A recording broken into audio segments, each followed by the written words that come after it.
स्वर्ग लोक पर विजय प्राप्त करेंगे। स्वर्ग लोक हमारा होगा, असुरों का।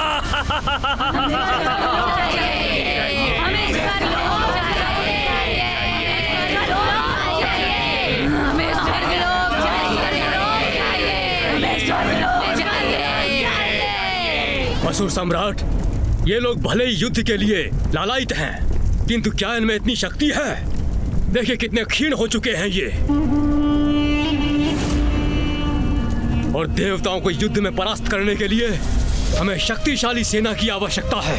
यदि इन असुर सेनाओं द्वारा हमें स्वर्ग लोक पर आधिपत्य स्थापित करना है तो सबसे पूर्व इनके भोजन की व्यवस्था करनी पड़ेगी, अन्यथा इन निर्बलों को शक्ति नहीं मिलेगी। उचित कहता है दंतक।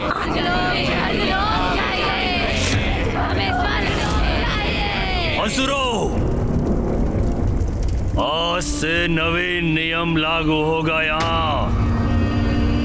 अब तुम सब बालकों का नहीं, राक्षसियों का भक्षण करोगे, भक्षण करोगे, भक्षण करोगे, भक्षण करोगे, भक्षण करोगे।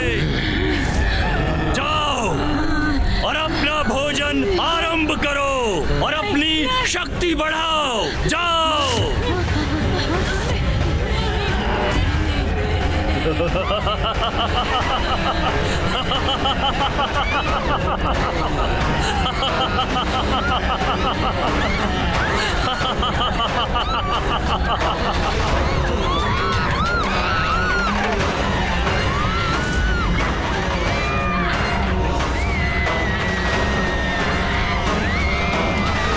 असुर स्त्रियों का भक्षण, ऐसा आदेश क्यों दिया सम्राट? एक कपटी स्त्री आदि शक्ति की भक्त दारुका के कारण हमारी ये स्थिति हुई है। ये कदापि मत भूलो बाबूज। वो स्वयं तो चली गई यहाँ से, किंतु हमें हमारी दुर्दशा के लिए यहाँ पीछे छोड़ गई। हमारी दुर्बलता है ये राक्षसियाँ, भूल जाएंगी आदि शक्ति की भक्ति करना। और वैसे भी अब हमें इनकी कोई आवश्यकता नहीं है, क्योंकि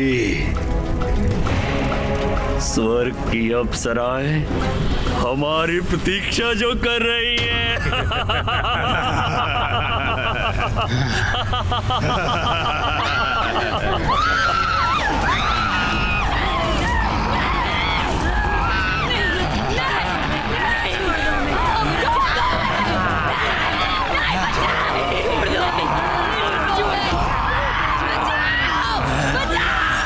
अत्यंत दुष्ट था ना ये राक्षस माता।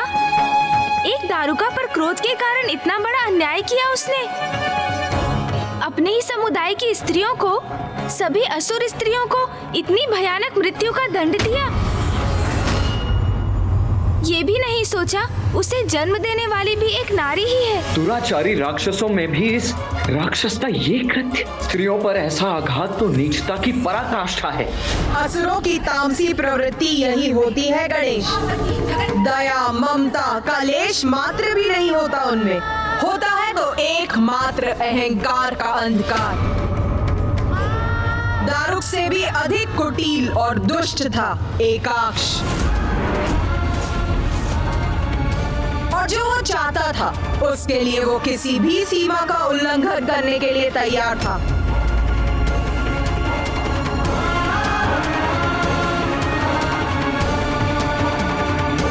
और फिर जो उसे चाहिए था वो उसने प्राप्त कर ही लिया। अर्थात एकाक्ष अपने राक्षसों की सेना लेकर स्वर्ग पहुंचा, जिसके कारण ऐसा भूकंपन हुआ कि स्वर्ग ही कंपित हो उठा।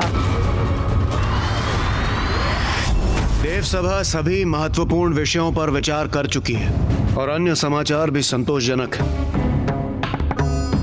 पृथ्वी पर संतुलन शांतिपूर्वक स्थापित है। ऋषिगण, स्त्रियां, मनुष्य सभी सुरक्षित हैं और असुरों ने अन्य जीवों के साथ शांतिपूर्वक जीवन व्यतीत करना सीख ही लिया। मैं सहमत हूँ इंद्रदेव। दारुक के आतंक के पश्चात पृथ्वी पर शांति के लिए हम निरंतर दृष्टि बनाए हुए हैं। वहां सर्वत्र शांति है।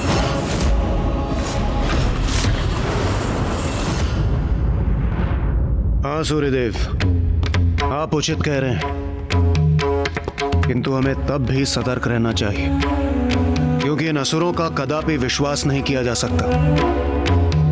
वो किसी भी समय कोई न कोई नवीन संकट अवश्य उत्पन्न कर सकते हैं। इंद्र, इंद्र!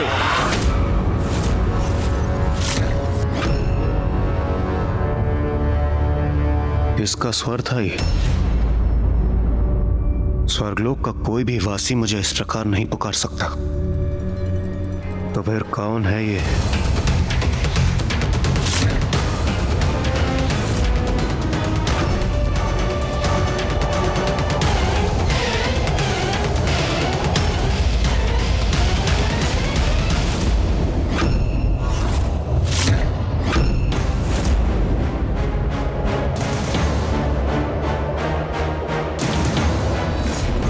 कौन हो तुम?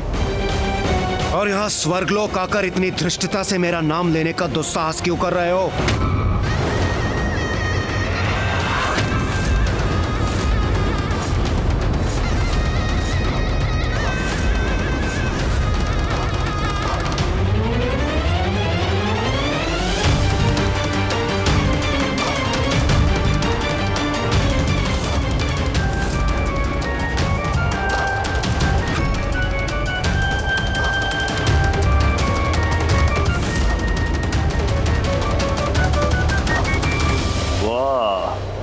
उत्तम, अति उत्तम। चमक दमक से परिपूर्ण है स्वर्गलोक। सुंदर, अति सुंदर।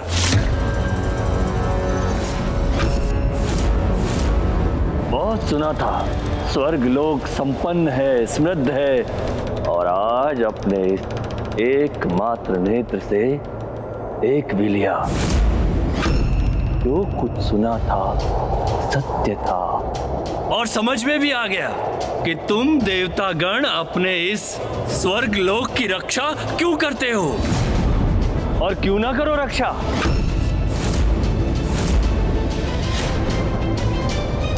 ये दुष्ट क्यों आया है यहाँ?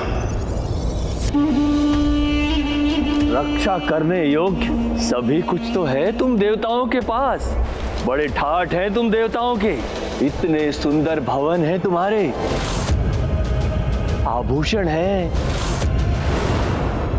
रेशमी वस्त्र है, और शीश पर धारण करने हेतु इतने सुंदर सुंदर मुकुट हैं। स्वादिष्ट भोजन उपलब्ध है यहाँ, और वो जिनसे मैं और मेरे असुर सर्वाधिक मुग्ध हैं, और वो अनेकों अद्भुत सुंदरियां हैं।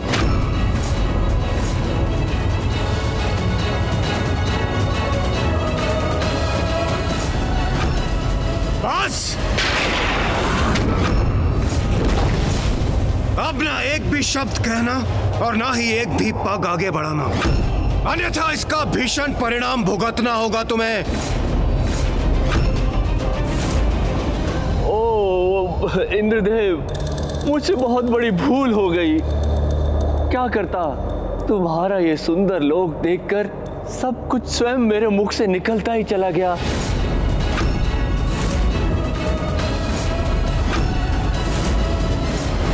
किंतु अब मेरे शब्दों को ध्यान से सुन लो देवताओं। अब तुम्हारे गीदड़ भभकी से भयभीत नहीं होऊंगा मैं, कदापि नहीं। परिणाम तो अब तुम्हारा अच्छा नहीं होगा इंद्रदेव, क्योंकि अब तुम्हारे राज की इति समाप्ति करूंगा मैं। तुम देवता यहाँ स्वर्ण सिंहासन पर विराजित हो, और हम वहाँ कंकड़ पत्थर की शैया पर विश्राम करने के लिए विवश हैं। तुम देवतागण यहाँ भोग और विलास का जीवन बिता रहे हो, और वहाँ मेरे असुर भूख और प्यास से मृत्यु को प्राप्त हो रहे हैं। उचित नहीं है कदापि उचित नहीं है। मूर्ख असुर, तुम्हारे कर्मों के कारण ही माता महाकाली ने तुम्हें रसातल लोक में स्थित किया है, किंतु तुमने वहां पे भी कुकर्म किए, अपने सारे साधन नष्ट कर दिए। जब तुम ही प्रकृति का निरादर करोगे तो प्रकृति तुम्हारे साथ कैसे रहेगी? और जब प्रकृति नहीं रहेगी तो तुम्हें कष्ट ही कष्ट होगा।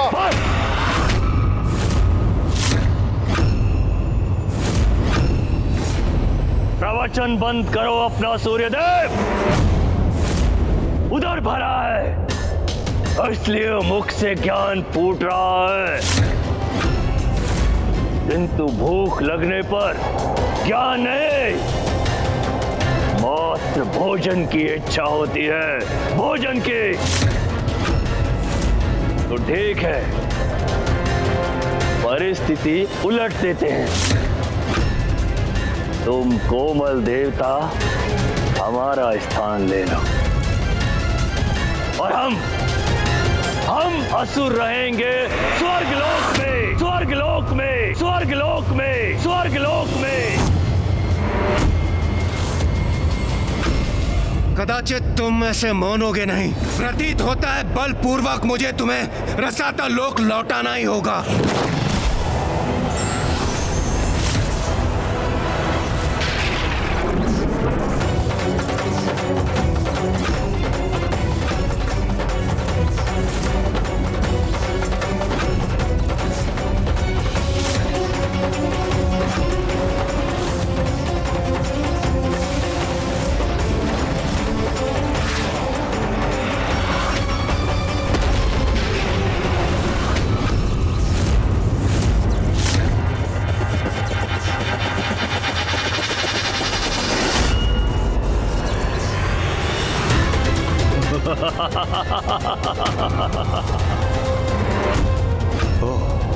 अर्थात यह असुर एकाकी नहीं है। मेरे योद्धाओं और उनके अस्त्रों के समक्ष तुम शक्तिहीन हो इंद्रदेव, शक्तिहीन। ये देखो मेरा योद्धा और तुम्हारी पराजय का स्वरूप।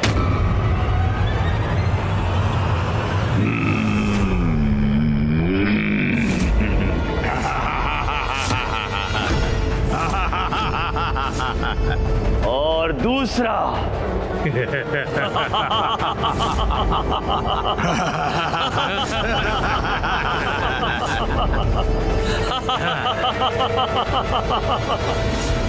तुम देवताओं के लिए तो मेरे योद्धा ही पर्याप्त हैं, किंतु चिंता मत करो, ये तुम्हें अधिक कष्ट नहीं देंगे। बस बस, बहुत बोल चुके तुम, अब और नहीं। तो दिखाओ अपना पराक्रम और शांत कर दो मेरा क्रोध, अन्यथा ये स्वर्ग लोक छोड़कर चले जाओ रसातल में। संतक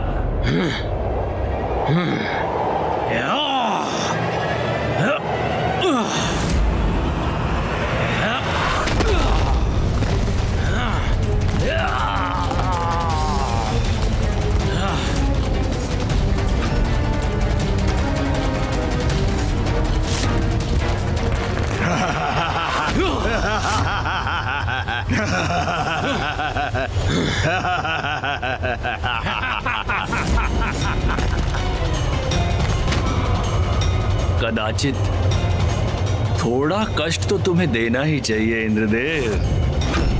तुम्हें कष्ट देने के सुख से मैं कैसे वंचित रह सकता हूँ?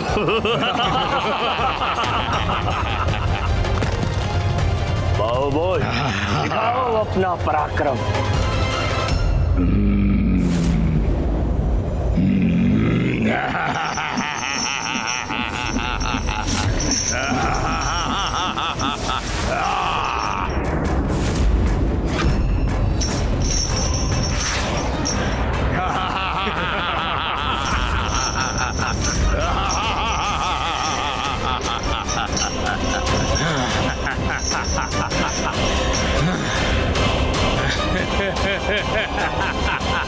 दुष्ट असुर, शीघ्र अंत करूंगा मैं तुम्हारा।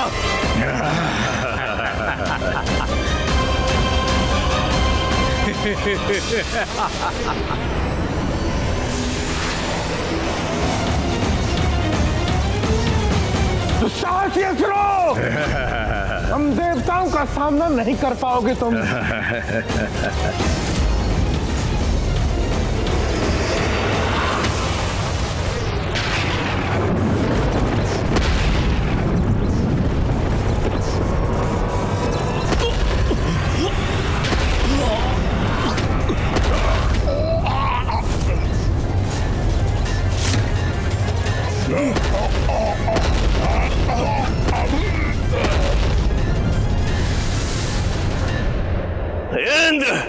तुम कितने भी प्रयास क्यों ना कर लो, मुझे आगे बढ़ने से कदापि नहीं रोक पाओगे, कदापि नहीं। स्वर्ग पर आक्रमण करने की तुम्हारी उद्दंडता का दंड मैं तुम्हें अवश्य दूंगा दुष्ट असुर।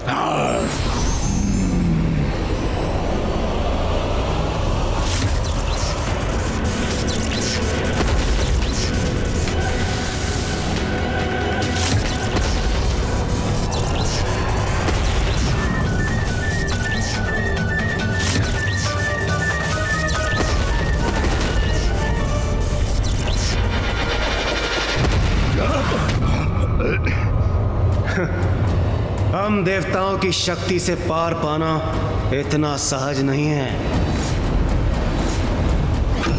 क्यों? परिचय प्राप्त हो गया ना हमारे बल का। स्मरण रहे, तुम्हारा सामना देवराज इंद्र से हुआ था।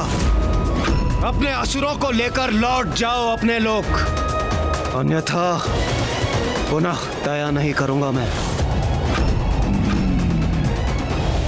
चलिए देवगण।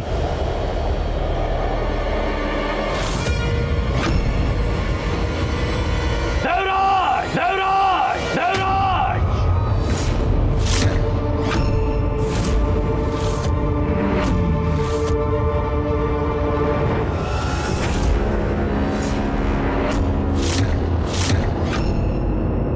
चलो स्वीकार करता हूं मैं, भूल हो गई मुझसे, थोड़ा कम आंक लिया था मैंने तुम देवताओं को।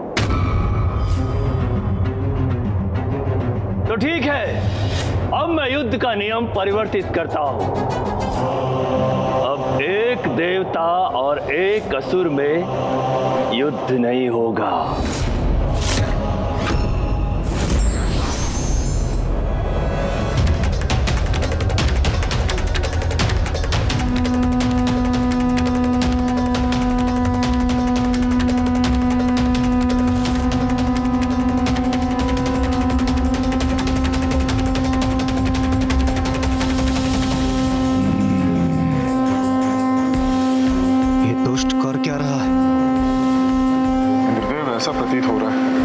किसी का आह्वान कर रहा है।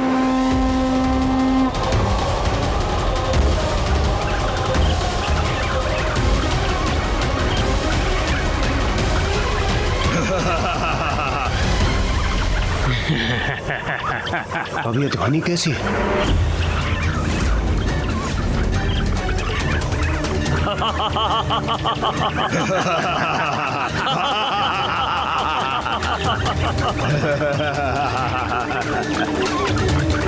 ये ध्वनि सुनाई दे रही है किंतु कोई दिखाई क्यों नहीं दे रहा?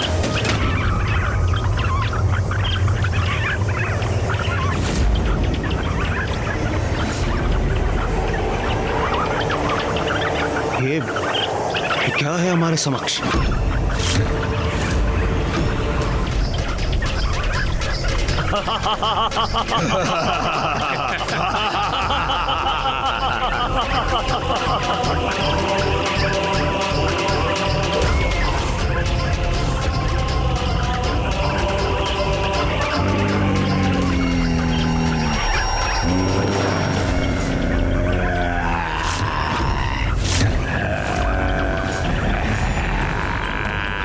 कैसे विचित्र और भयंकर असुर है। और अपनी भयानक ध्वनि के साथ ये हमारी ओर ही बढ़े आ रहे हैं। देवताओं, अब आएगा आनंद युद्ध का।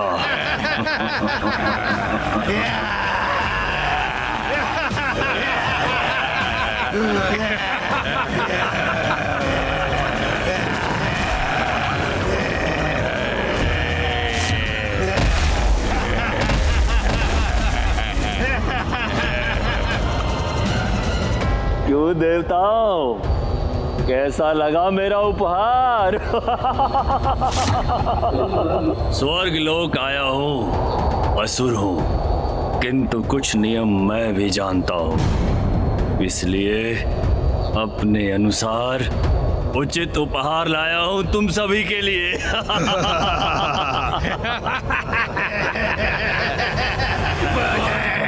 भोजन प्राप्त होगा हमें, आक्रमण करेंगे हम, स्वर्ग लोक पर अधिकार करेंगे, असुरों का साम्राज्य होगा, स्वर्ग लोक हमारा होगा। भोजन प्राप्त होगा हमें, स्वर्ग लोक पर अपना अधिकार होगा, भोजन करेंगे।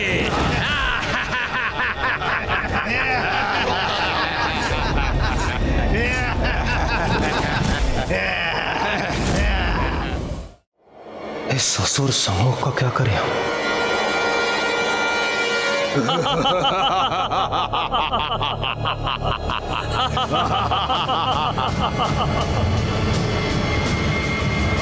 आक्रमण!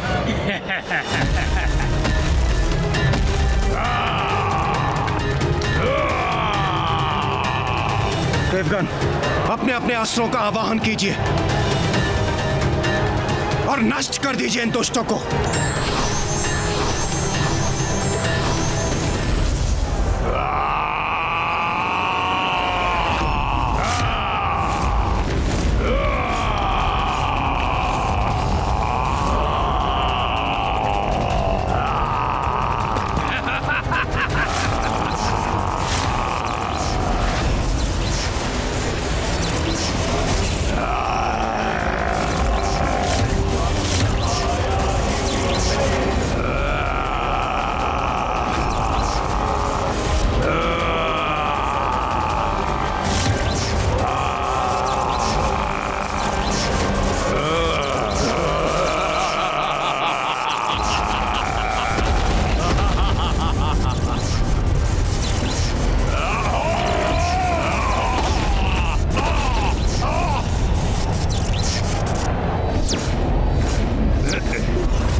व्यर्थ है देवताओं का ये प्रहार, हमें उनसे कोई क्षति नहीं होगी, किंतु हमारे प्रहारों से नष्ट होंगे देवता।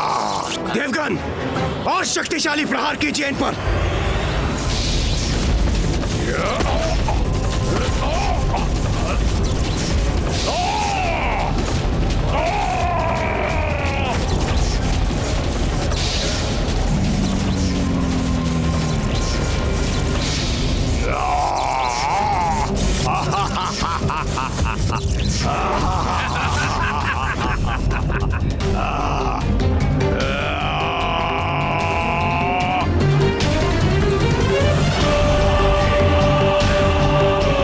हमारे निकट पहुंचे, इसके पूर्व ही इन्हें रोकना होगा हमें।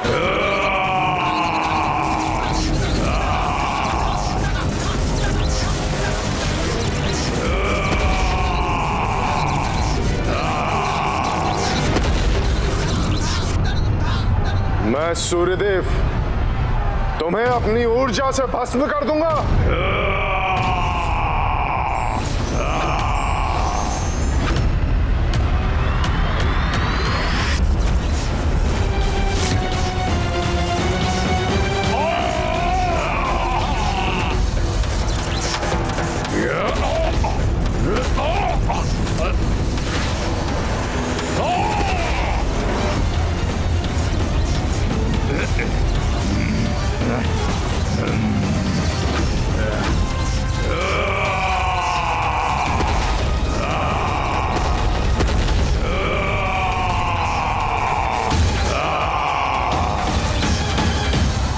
संकट विकट है, ये असुर तो असंख्य है, इन्हें कहां तक नष्ट करेंगे हम?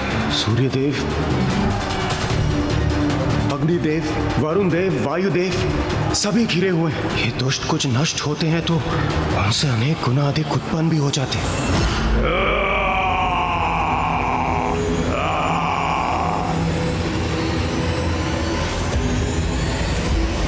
अब कहो देवताओं, आनंद आया?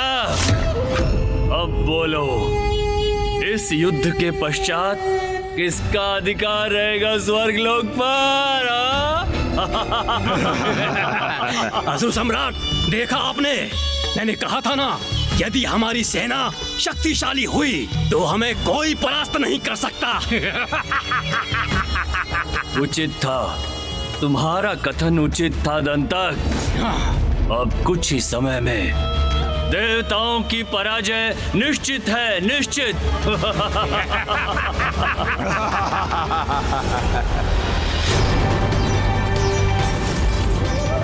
उन असुरों से युद्ध के लिए देव सेना भी प्रकट हुई, किंतु उनके सभी प्रयास व्यर्थ हो गए, क्योंकि देवता और उनकी सेना नहीं टिक सकी उन दुष्ट असुरों के समक्ष।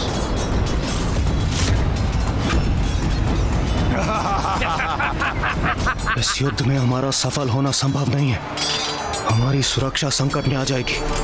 हमें इसी क्षण यहाँ से प्रस्थान करना होगा।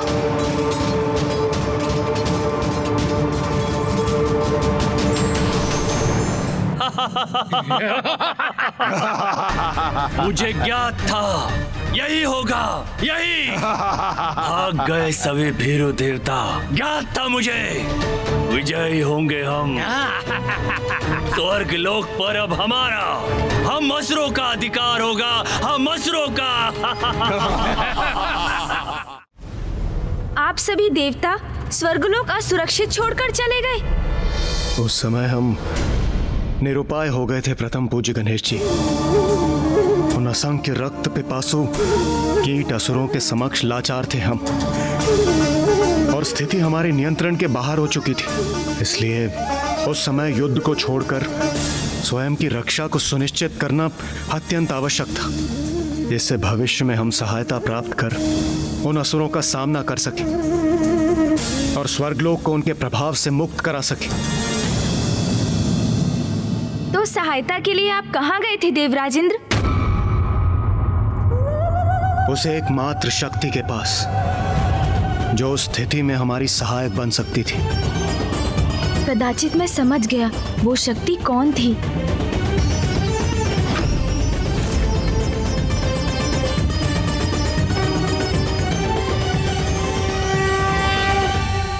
जब जब संसार में पाप की अति होती, मैं अपने भक्तों की रक्षा के लिए अवश्य प्रकट होती। ये निश्चित, पाप और पापियों का सर्वनाश अवश्य होगा।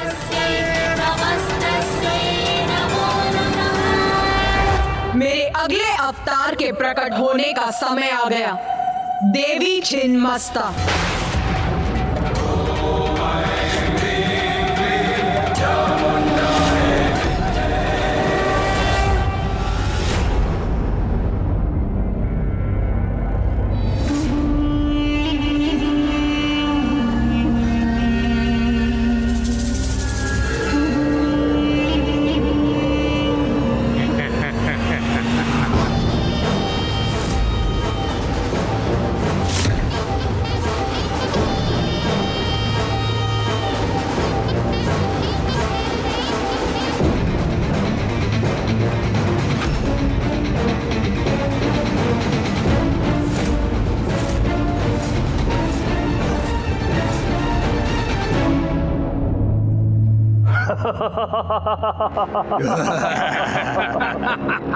स्वर्गलोक पर अब मेरा और मेरे असुरों का अधिकार है, मेरा।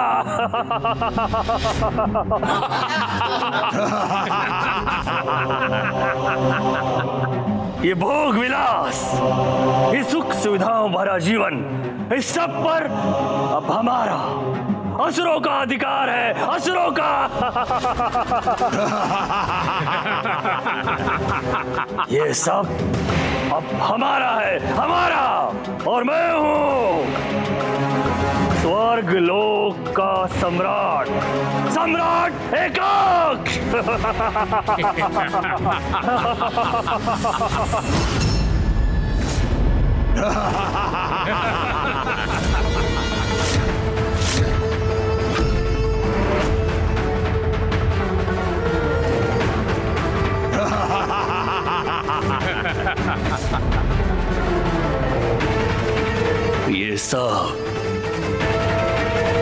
ये सब अब हमारा है, हमारा।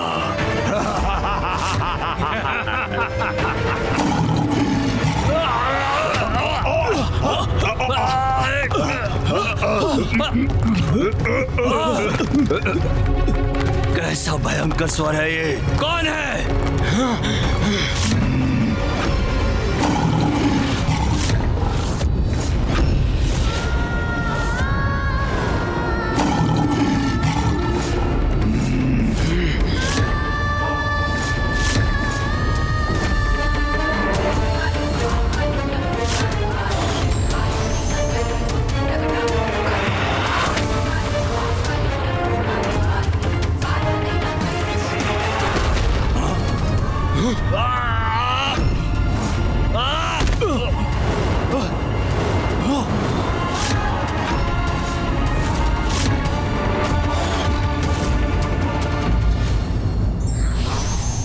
दुष्ट प्रवृत्ति वाले व्यक्ति की कोई भी मनोकामना कभी पूर्ण नहीं हो सकती, चाहे वो कितना भी प्रयास कर ले।